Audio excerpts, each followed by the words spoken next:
spiritual walls.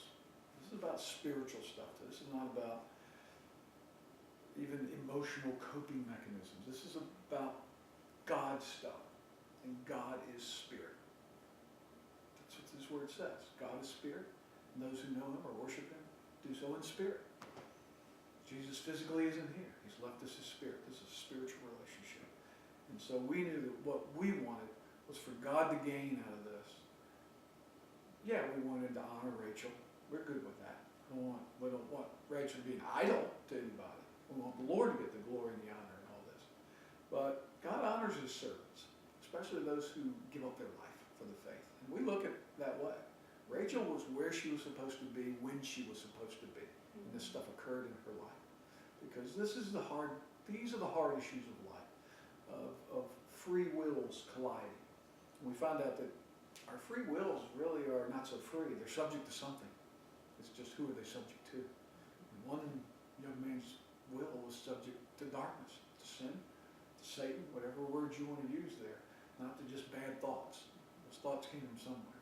Rachel was where she was supposed to be, and there was a collision, and God didn't stop it.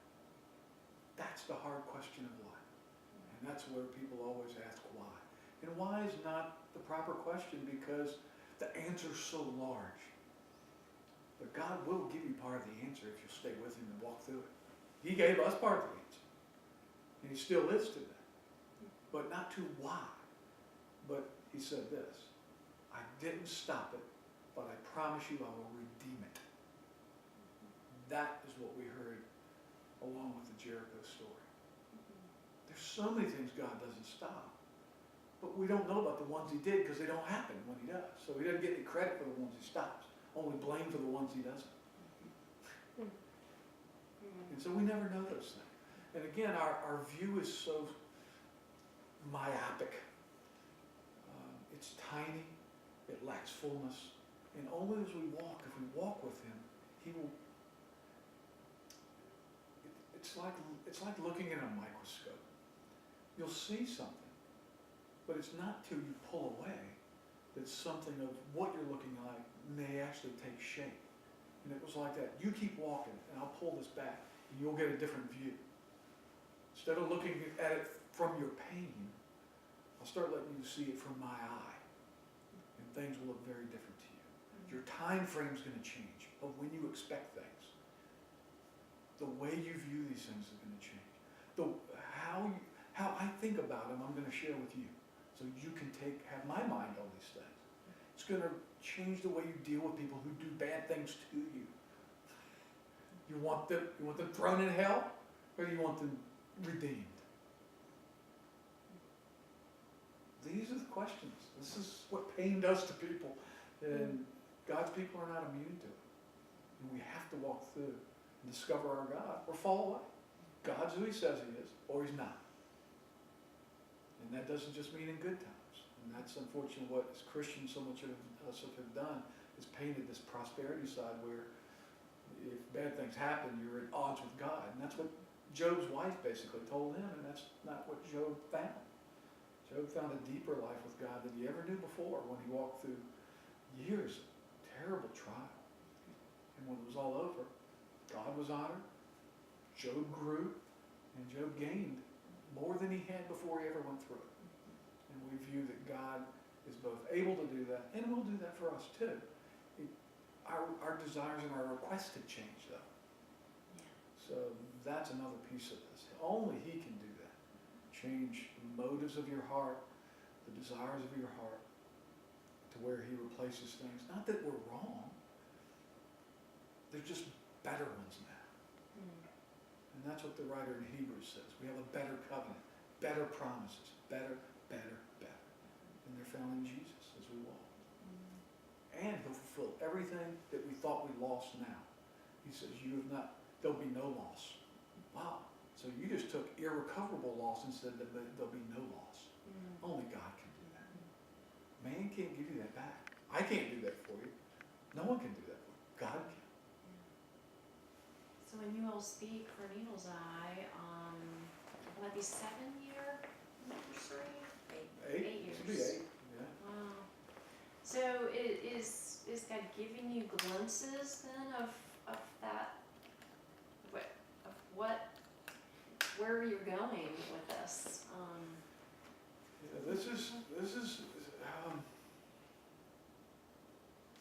what happened at Virginia Tech.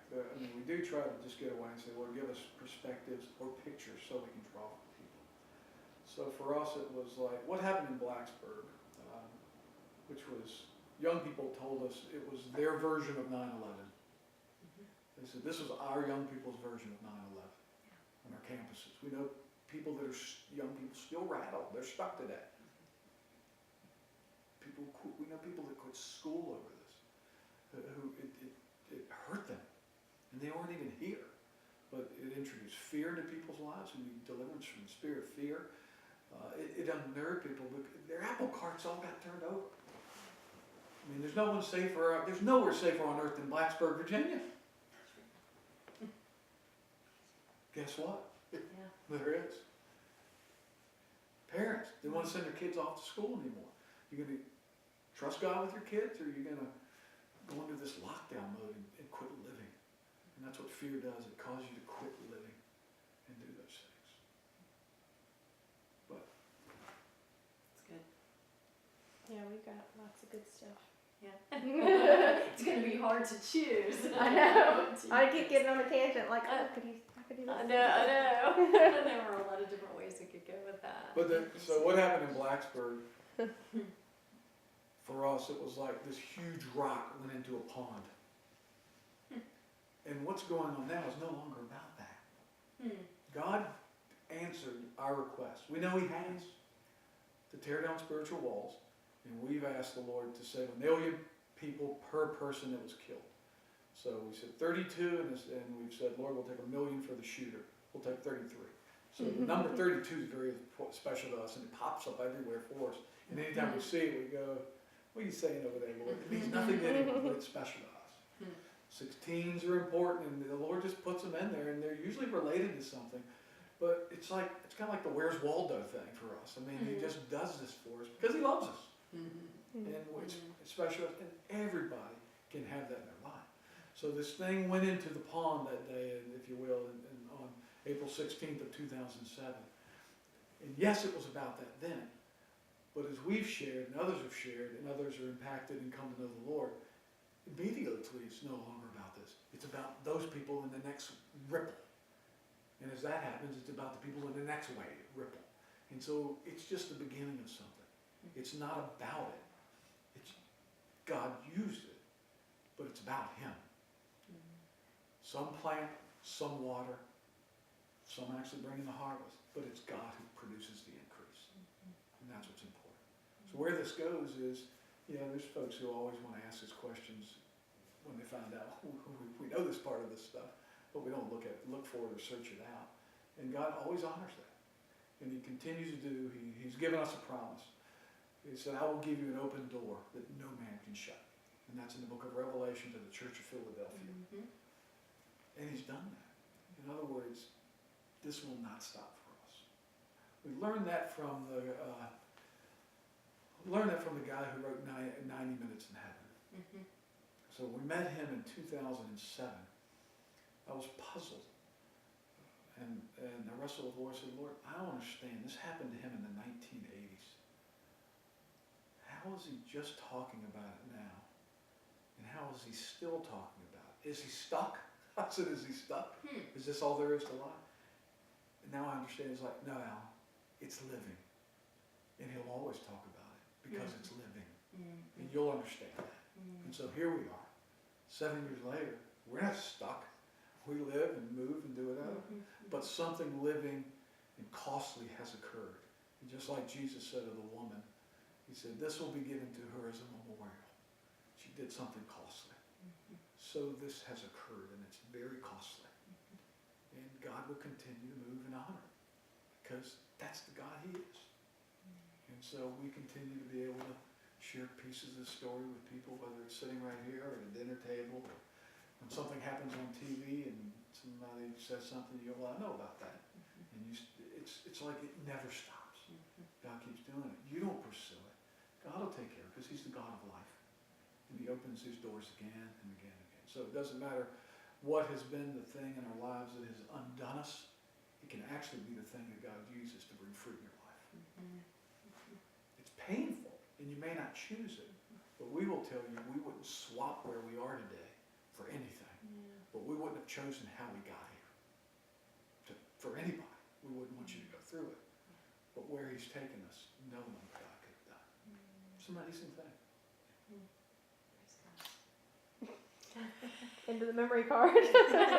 Now, I'm exhausted are by you memory actually cards. taking pictures too at the same time? Or is this No, two but I different can pull things? pictures from anything. she It's can all pull high stills definition. out. So we of could them. possibly use Yeah. that. That'd be great. Yeah. Awesome. Thank y'all so much. Is there anything else you'd like to say that? No, it's just if you've got what you want, we're good. It's fine. Could I get some still shots of pictures of her Yes. that you yeah. have? Oh, Just yeah. like pan over?